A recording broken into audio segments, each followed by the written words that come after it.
Bismillahirrahmanirrahim. Assalamu alaikum. Welcome to remote learning. This is third week and we are going to start the first chapter of this week. This is your first lecture.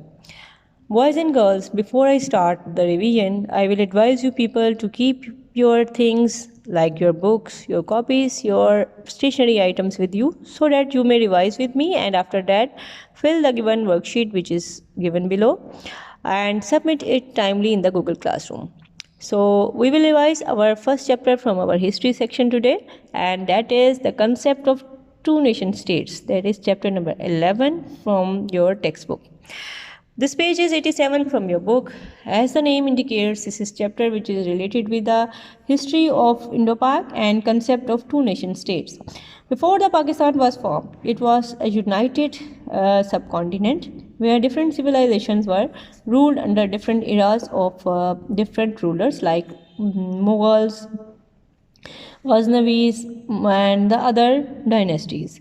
But with the passage of time, other rulers, including the Britishers, they also entered in the area.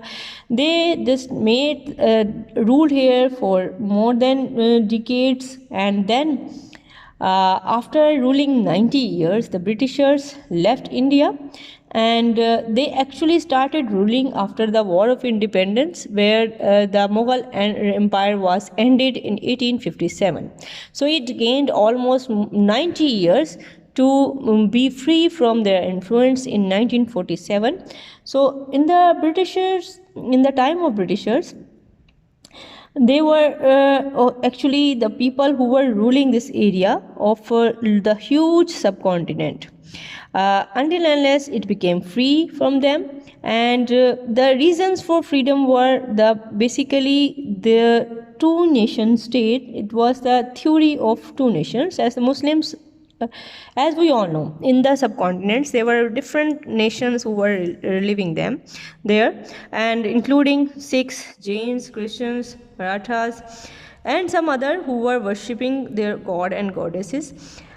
Basically, the vast majority was Hindus and Muslims, and due to many other reasons, they were having very deep conflicts between them. So it was very difficult for not only the Britishers but also for the other rulers who were ruling this area for a longer period of time to control and to manage them as a single state. However, with the passage of time, as Muslims and the other nations started, especially the Hindus, they started for the struggle of their own country. It was decided that it was better to separate and gain a Muslim majority area for the Muslims, as it was very difficult to follow and gain a combined state from Britishers as a result of their freedom movement. So with the people who were Muslims majority, they thought that they should have their own country, and this thought was basically not from the very beginning. Initially they were struggling from the independence from the Britishers only, but after some time, when they thought about their conflicts and differences of their cultures and religion and many other small factors also added up in that, so they also thought of getting freedom from the influence of Britishers as well as from the Hindus. So it was done up till it was before even 1940. The peoples were, and even the Qaid-e-Azam himself was strongly in the favor of a single nation. But however, with the passage of time, the concept of Muslim identity had begun to be formatted, and until unless they were able to get their own country in 1947. So before the partition, we can see the picture of subcontinent. It was the area of Muslim majority and Hindu majority along with the other nations. So you can see the part of subcontinent. For example, this is the huge part of India. It is much larger in its area as compared to Pakistan. The Pakistan is made up of four provinces along with the Jammu and Kashmir.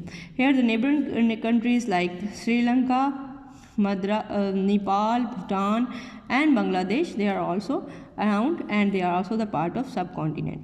So it is the picture which is showing you the situation before the 1947, but after gaining the independence, both countries get separated from each other. So this was not an easy task, it was very tedious. Basically many people worked together, and especially if we talk about the personalities like Sir Syed Ahmad Khan, he was the one who just brought the awareness among the Muslims of India. They may have a good relationship with the Britishers and as well as the other communities of subcontinents. Otherwise, the good steps were taken up by him.